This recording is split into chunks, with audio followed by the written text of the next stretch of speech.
One of the worst things that could happen right now in the United States is an attack on US soil. That's exactly what experts are worried about because of the tensions around the world, specifically with countries like Russia, China, North Korea, and even Iran. Now, today I want to specifically address one country, that is Russia. Russia is now, based off what experts are telling us, they are now putting pieces together that could potentially hurt the United States if we were to go to war with one another. This includes partnering with North Korea, partnering with China, going and putting things into space, which some say could be a nuclear space war. So I want to address all that in today's video, explain what is going on and why Pentagon officials are concerned that the United States is not moving fast enough to deter Russia from going this direction. So I will address all that in today's video. If you have any questions whatsoever, please ask your questions down in the comment section below. But all I ask is one thing, takes 2 seconds. Go ahead, hit that like button if you enjoy these daily updates. And now let's begin.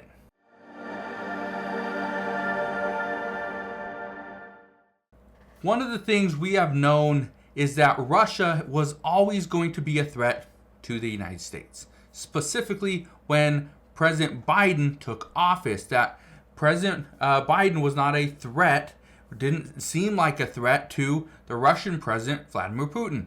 Because of that, well, he went and invaded Ukraine. But just look at this. It says Putin just put U.S. territory under threat. It says a Kremlin ally warns. Now I want to get to some of this article, and the reason why is because of what it actually is saying. Look at this.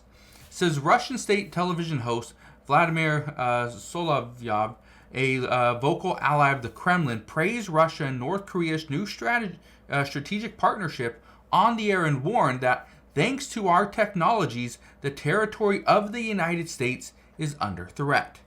And this is something that we knew before. If Russia were to go and get allies like the United States has done, but bigger allies, well, it could be devastating for us here in the United States. I want to read you a little bit more. It says this new level of relationships between Russia and the Democratic People's Republic of Korea is a direct threat, not only to Japan and South Korea, but also to the territory of the United States. One of the things that we have kind of learned over the years is that the United States, specifically the states as a whole, okay, this is the 48 states, the lower 48. This is the place where they say it's probably not going to be attacked. But as far as Alaska, as far as Hawaii, or other territories that the United States has, well, that could potentially be one of the places that gets attacked. However, it does not mean that the lower 48 would never get attacked. There is a potential attack, and we're going to talk about that in just a second. But I want to show you a few other things. Look at this. It says frontline NATO allies are facing an unconventional Russian threat short of war, but still quite dangerous. Our NATO allies, they know that what is going on right now is dangerous. We're not at war, but we are close to it. And it's because of everything that Russia is doing.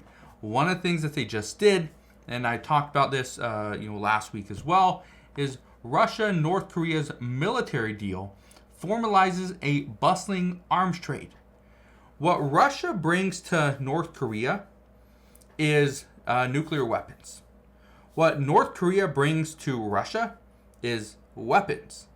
Russia is fighting a war with Ukraine, which the United States is backing Ukraine. Because of this, Russia says the U.S. is at fault. The U.S. is the reason why Russia is struggling. Well, here's what's happened recently. Russia launched a massive attack on Ukraine's power grid. This is the 8th one in just 3 months. This right here is crippling Ukraine. When Russia can launch an attack and shut down the power grid, this hurts Ukraine. Russia's also hurt Europe in many ways because of energy prices, because of grain, and things like that. Well, even though Russia was the one that invaded Ukraine, Russia still says the United States is at fault. But look at this one. It says Russia blames U.S. after Ukrainian attack on Crimea. Crimea leaves several dead and wounded. It says Russian Ministry of Defense says U.S. supplied Ukraine with missiles used in the attack. That was from yesterday.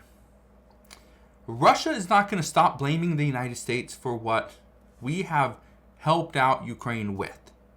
And we know this. This is one of the reasons why Iran continues to blame the United States, because we help Israel. But I want to show you something else. Okay? This is a scary thing. It says Russia is attempting to develop nuclear space weapon to destroy satellites with massive energy wave. Sources familiar with intel says. Now, what Russia's trying to do is they're using something called an EMP. This is uses a electromagnetic pulse. Now, this would destroy satellites in space. And these satellites are what helps us determine if a missile is coming towards the US or not. This helps us with so many things. And here's the problem. Russia's been putting the pieces in place around a potential war. This is something that Pentagon officials have been warning for several years, that we have to be careful. We need to be aware of what's going on and which countries are doing certain things. For instance, what has Russia done recently? Well, they tried to invade Ukraine. If they would have invaded Ukraine and taken all of Ukraine, they would have been much closer to NATO, right? They would have just been a border away. Essentially, they're still pretty close. But here's the thing. They are closer to a NATO ally. But here's something they've done recently. They have gotten China on their side. There are reports that China has been giving weapons and assistance to Russia in order to help them win over Ukraine. We also learned just recently that Russian President Vladimir Putin and the leader of North Korea, they created a partnership where Russia is going to give North Korea nuclear weaponry, and North Korea is going to give Russia weapons to help them with this fight against Ukraine. Okay. But then again, all the different pieces around, all the different allies Russia is trying to get at this time. And just understand that the allies that Russia is trying to get with are the ones that despise the United States. So, where does that leave us? Well, according to experts, they say that what likely is going to happen, we will not see an attack, an actual missile hit the United States. What's going to happen is we are going to see a nuclear missile detonate in space, right? Something's going to happen in space. That could potentially disrupt our atmosphere. That could cause a complete disaster for people here on the ground as far as satellites and GPS is concerned. But here's the thing you need to understand. The threat is still against the United States. An attack is still going to happen on U.S. soil, but it might start overhead. Then it will work its way down. Now, I don't know what this is going to look like. Pentagon officials are speculating at this time. But again, the worry is that things could go from bad to worse. We don't know how quickly, and we don't know to what extent. The only reason why I'm bringing this to you today is just as a warning. Make sure you have enough water. Make sure you have additional food. And I say this because of this. One of the things that experts have warned us is if there is something that causes some type of disruption to our atmosphere, could we see all fruits and vegetables and livestock completely die off? Could we see something with the ozone and cause disruptions to the plant life? Yeah, we could see all this stuff. But again, we don't know to what extent, and we don't know if something like this would actually happen. It's just a threat, and that's why experts are giving these warnings. So, I'm not an expert. I'm just here to relay this information to you, but understand this is a concern. So, I will leave you with that. But again, thank you guys for watching. Consider subscribing, and I'll see you guys on the next one.